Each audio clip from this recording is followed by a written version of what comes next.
Now we return to local news with Sonia.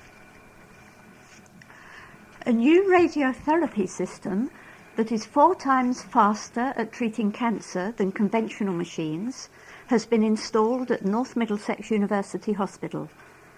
Patients from Enfield will benefit from the machine, which arrived at the hospital in Stirling Way, Edmonton, this month as part of its £200 million modernisation programme. The £2.85 million machine, a true beam linear accelerator, is the second of its kind in a London NHS hospital. It enables tumours resulting from conditions like prostate and lung cancer to be targeted with pinpoint accuracy by X-ray beams using intensity-modulated radiotherapy. It will take approximately 5 months to complete testing before it is ready to treat its first patients in November. A school in Enfield has delighted and amazed its pupils with experiments during a special science week. Lavender Primary School offered a range of different attractions for its pupils to take part in and learn more about the world of science. Students from all years at the school in Lavender Road honed their skills in experiments and discovered an array of exotic animals with a special visit from Ventura events. Science coordinator and Year 6 teacher Gemma Whiteoak said, "It's an opportunity for the children to participate in some exciting experiments and have their lab coats and goggles on like real scientists. It has given the pupils a chance to discover for themselves and to have fun while learning." Ms. Whiteoak added, "The children are engaging their inquiry skills, planning experiments and learning how to write conclusions. They have also been learning about what jobs they might want in the future, which might involve elements of science. The exotic animals ranged from a bearded dragon to the popular meerkat and allowed the Lavender pupils to learn about habitats and how animals adapt. Best friends, Olivia and Lilia, both 8, were brave enough to hold the bearded dragon and said, "We have loved Science Week and have learnt many new things." Residents in Bush Hill Park have called on Enfield Council to take action against Network Rail following a decision to permanently close a railway crossing to traffic. People living in and around Lincoln Road presented a petition at the Council's Cabinet meeting last week against the closure of the level crossing. The group told councillors that trade for local businesses had been reduced as a result of the closure, congestion in Southbury Road had increased, and there were daytime access problems for emergency vehicles. Adele Panay of Nags Head Road, Ponders End, and a member of Southbury Conservatives said, "We need the council to stand up to Network Rail, to point out the huge negative effect on residents that the closure has already had and to challenge their arguments for closure. Network Rail's national policy is to close all such crossings, and if they're not challenged now, the residents of Green Street and Enfield Lock may also find their crossings subject to closure in the future as well." Chris Bond, Cabinet Member for Environment, said, "Network Rail have disregarded their own procedures by closing the crossing without consultation. We have several level crossings in Enfield, and if they close all of them, it will be a disaster for residents. We have invited them to a meeting in which they can explain themselves." A spokeswoman for Network Rail said the crossing had been closed following ongoing safety concerns. It has not been reopened since it was closed in December. The level crossing is open to pedestrians, and a further study is being carried out looking into improving the pedestrian facilities for crossing the railway in this area, she added. In a bid to break people out of their gadget-powered commuting bubble, trees on one busy road are calling on us to look up and smell the summer.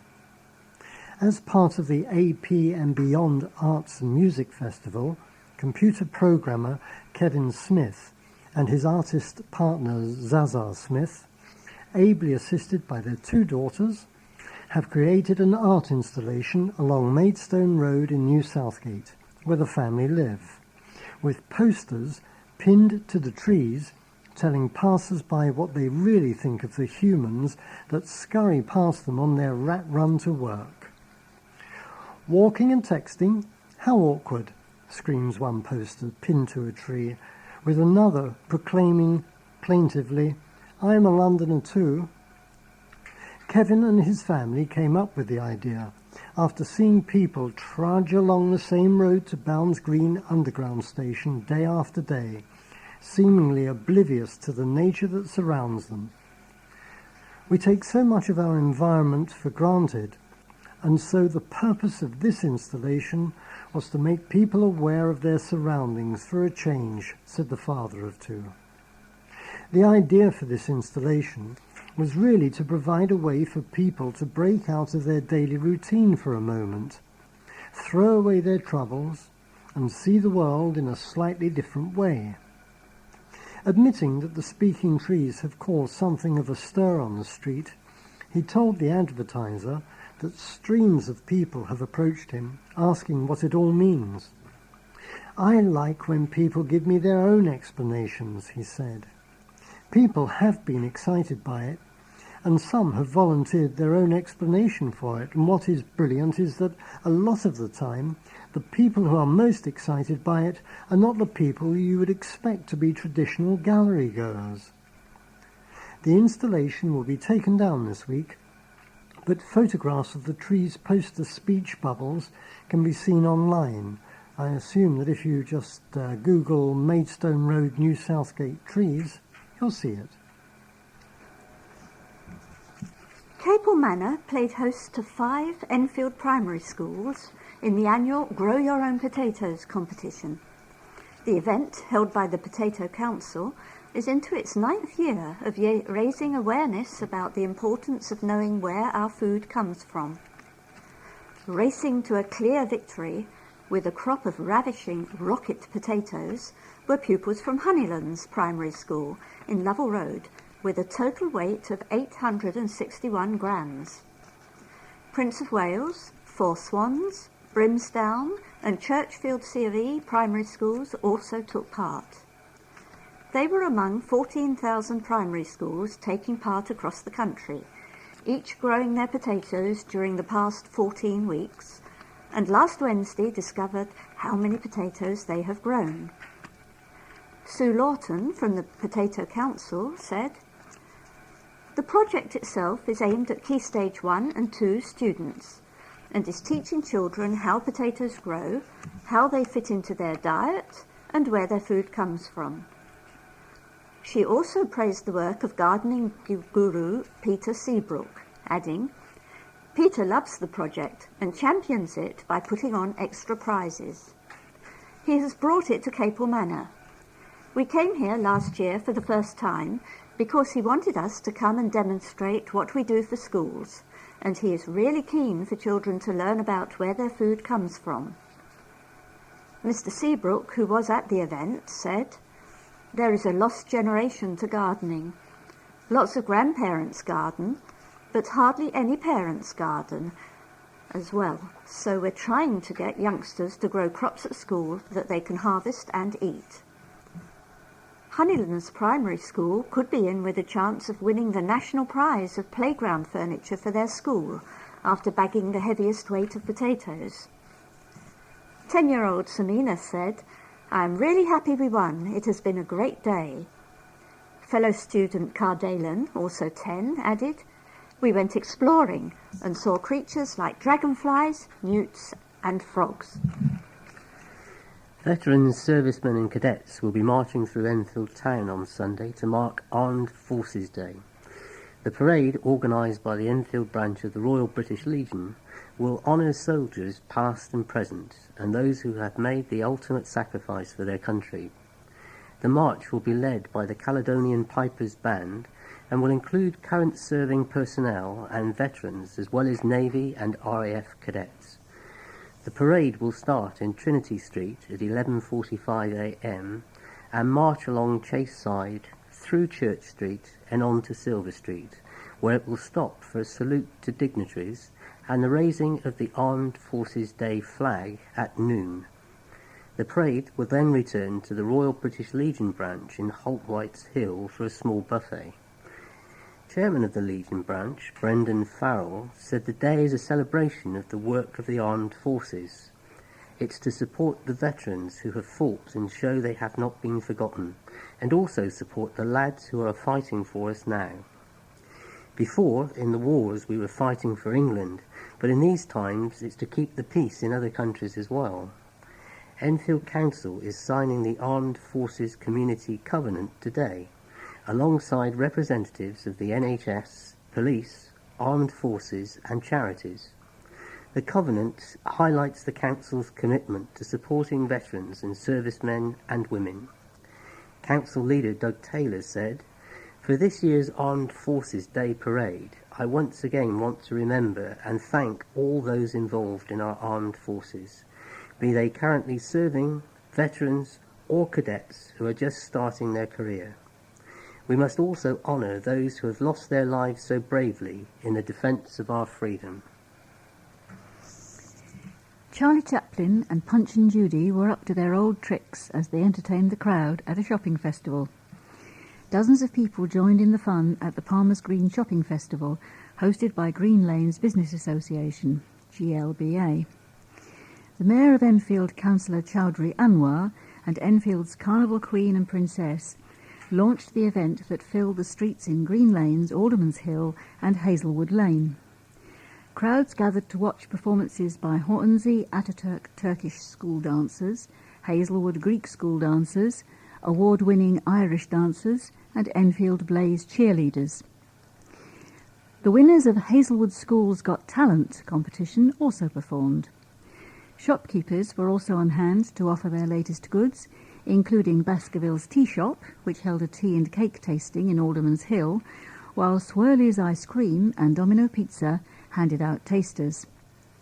Costas Georgiou, chairman of GLBA, said, "The Palmer's Green Shopping Festival always proves to be a light-hearted, fun day out for all the family, and again this year was no exception. It brings the community together and reminds Enfield's people what a fantastic town centre Palmer's Green is." Wow.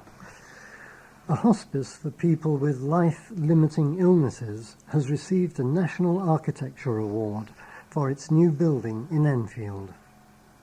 North London Hospice in Barrowell Green, Winchmore Hill, won the Royal Institute of British Architects 2013 RIBA National Award in recognition of its architectural excellence. Architects Alford Hall Monaghan Morris were praised by the judges for creating a calm, caring environment which is sensitive and subtle. Douglas Bennett, Chief Executive of North London Hospice, said, "We are delighted that the quality of the architecture of our new day services building has been recognised in this year's RIBA Awards.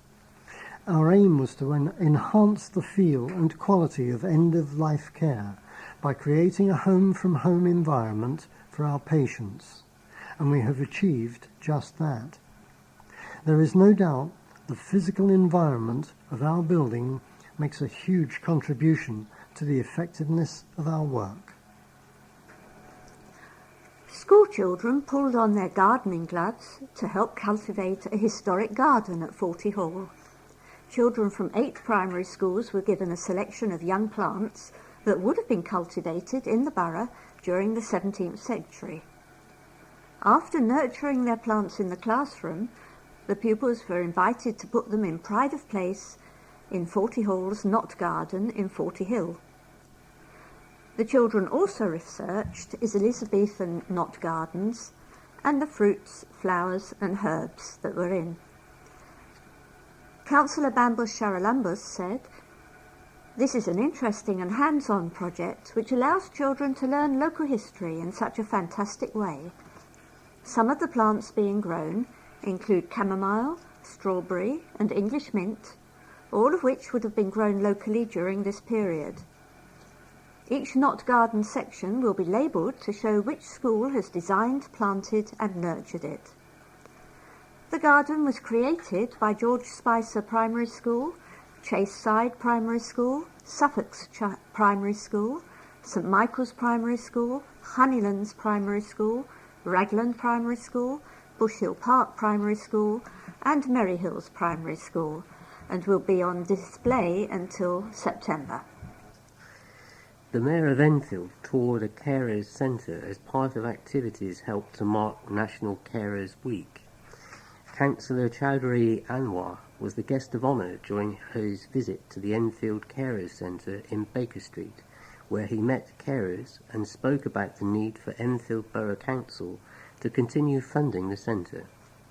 The Ponders End councillor said, "The Carers Centre is doing lots of valuable work to support people and families. We need to ensure that the centre continues to be funded so that it can continue and expand to meet the needs of over 30,000 carers known in Enfield." He also pledged his personal support for the centre in recognition of the valuable work that goes on.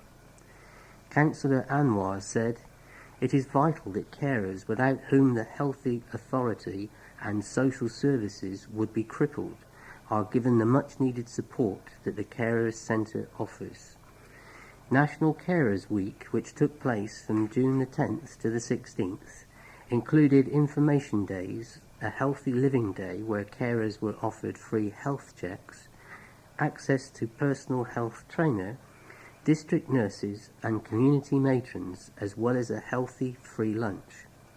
A new GP liaison project manager has been employed to help GPs improve their support for carers at their surgery. The centre has also been awarded funding from the Big Lottery to support carers in hospital settings.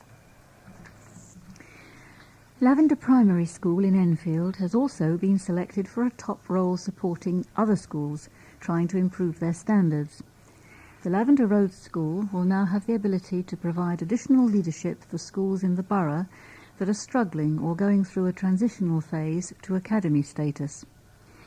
In addition to this, head teacher Matthew Kleiner-Mann, 40, has become one of only 125 head teachers to be appointed to the role of National Leader of Education, NLE. The scheme, set up by the National College, which aims to help schools support each other and improve standards, will allow an NLE to become an acting or executive head teacher of another school and provide staff to improve the standards. Maggie Farrar, Executive Director at the National College, said, "It's great that heads like Matthew are willing to look beyond their own school gates to help more pupils. They should be proud of their role because this scheme is at the heart of our efforts to create a self-improving school education system."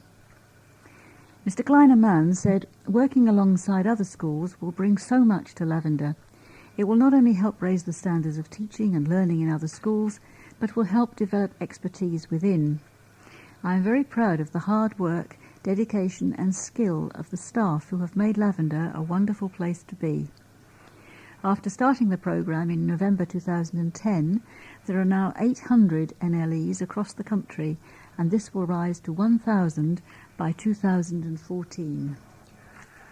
And Enfield Council has approved the second phase of its primary school expansion programme, which will lead to the borough's first 2 all-through schools. The Council's Cabinet agreed to a £44 million investment on Wednesday last week in order to deliver an additional 1,680 places as part of Phase 2 of the programme, increasing the number of new primary school places to 4,000 by September 2017. The money comes on top of the £22 million in Phase 1, which was approved in December. ARC John Keats Academy opens its doors in Bell Lane, Enfield Wash in September, on the site of the former Oasis Hadley School, with places for 60 reception children. Edmonton County School in Berry Street, Edmonton is being expanded to include primary-age children and is scheduled to admit a 30-strong reception class from January next year. Cabinet Member for Children and Young People, Aoife Orhan, said, "This is good news, as we are working hard with our partners to ensure there are enough primary school places in the areas where we need them the most." Edmonton County and Arc John Keats are embracing the all-through school concept, which helps to meet the primary school demands and enables children to make a smooth transition between each phase of their education.